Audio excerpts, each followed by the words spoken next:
Kepala Desa Kohot bernama Arsin akhirnya berhasil dimintai keterangan oleh polisi setelah sempat menghilang.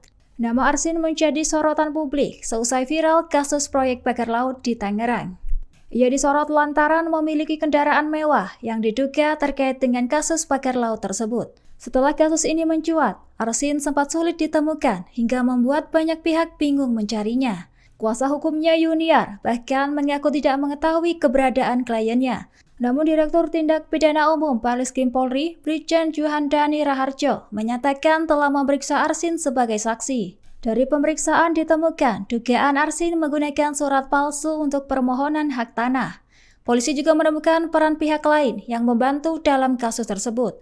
Hingga kini penyidik telah memeriksa 44 saksi untuk mengumpulkan alat bukti.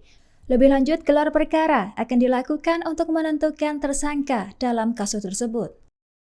Download Tribun X sekarang, menghadirkan lokal menjadi Indonesia.